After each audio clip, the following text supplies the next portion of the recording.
Hello，大家好，我係 Amy，今日想同大家分享我嘅跑鞋。咁呢啲嘅跑鞋咧，我分別咧就會講解下我嘅訓練鞋同埋我嘅比賽鞋嘅。其實買鞋之前咧，好多時咧大家都會睇一啲唔同嘅 research 啦 ，YouTube 又好啊 ，Instagram 又好啦，都會講數據嘅。咁今日呢一度我唔講數據啦，就淨係講我自己着嘅感受。咁我純粹分享，我作為一個跑得唔快啦，5分零6分零嘅人咧，會係着咩鞋？咁同埋咧，跑全馬又或者玩三鐵嘅話嘅鞋會有啲咩唔同咧？如果大家想知道咧，就可以繼續睇落去啦。好啦，咁首先咧，我想講訓練鞋先啦。咁我嘅訓練鞋咧就一直陪伴咗我過去1年咧，就係有呢一對 ASICS 嘅 Magic Speed 4啦。咁佢而家都會新出咗，好似係 Speed 5啦已經。咁佢對鞋嘅穩定性好高啦，都會有適當嘅推進感啦，同埋對鞋唔會壞太重。咁所以咧，我喺訓練鞋嚟講，佢係基本上全能噶啦。一啲嘅你要衝嘅課表，或者一啲慢嘅課表，兼且要長距離嘅課表，基本上一對係可以走天下噶啦。點解我當其時會買佢咧？就係當其時我教練咧就同我講話你長距離啦，咁不如你試下買一對長距離嘅訓練鞋，有 carbon 噶啦。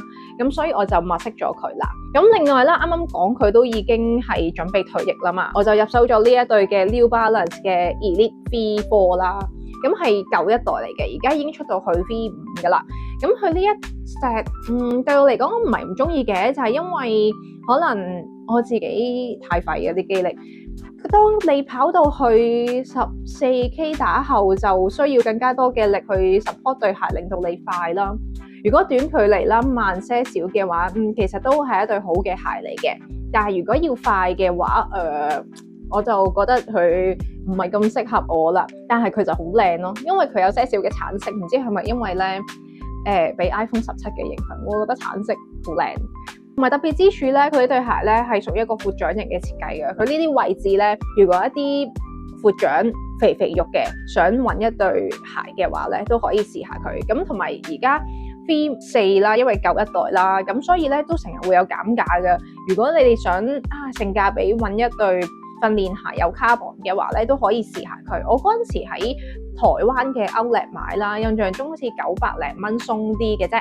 咁係啦，咁就講完訓練鞋啦，你就講賽鞋啦。賽鞋嘅話咧，我都係有2對嘅，都差唔多退役，但係仲可以着到啦。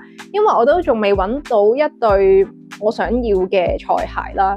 首先咧，講下我最中意嘅就係 Adidas Pro 4啦，不論佢嘅對我隻腳嘅嗰個貼合度啦，又或者係佢嘅推進感啦、柔軟度啦、舒適度啦，我都係非常之滿意嘅。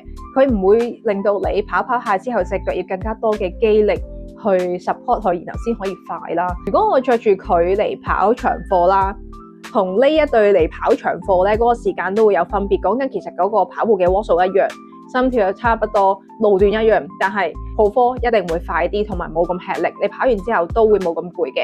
咁所以咧，我着住佢跑過一次嘅全馬啦，亦都跑過好多次嘅半馬啦，我都對佢非常之有信心嘅。同埋因為佢舒適度啦非常之好啦，所以我一啲嘅可能 Ironman 70.3嘅賽事咧，我都會係着佢嘅。我係直情有諗過咧買佢其他嘅顏色噶啦。不過講起顏色咧，大家都要留意一下，同一對鞋唔同嘅顏色，佢嘅柔軟度有機會會唔同嘅。如果你着白色冇問題，唔代表你而家可能試一對佢嘅銀色、佢嘅藍色，可能着上去個腳感係會有分別嘅。係啦，咁除咗 Pro 4之外啦，就會有呢一對嘅 Peres 啦。咁 Peres 佢呢一對嘅話咧，我就只係會着佢嚟玩短距離嘅比賽，around 可能10K 樓下啦，啲三鐵比賽咧，我都會着佢嘅，因為佢嘅推進感非常之強。咁但係因為我買細咗半個碼，當初我啲腳趾係屬於一個埃及型噶嘛，咁所以咧，我一跑得耐，我隻腳趾尖咧就會痛啊，跑完之後好痛，同埋都會痛幾日嘅。咁所以我真係唯獨是一啲短距離，around 10K 樓下啦，同埋一啲可能兩鐵賽跑幾 K 嘅話咧，我先會着佢咯。如果唔係嘅話，我都唔會着佢跑半馬以上嘅比賽咯。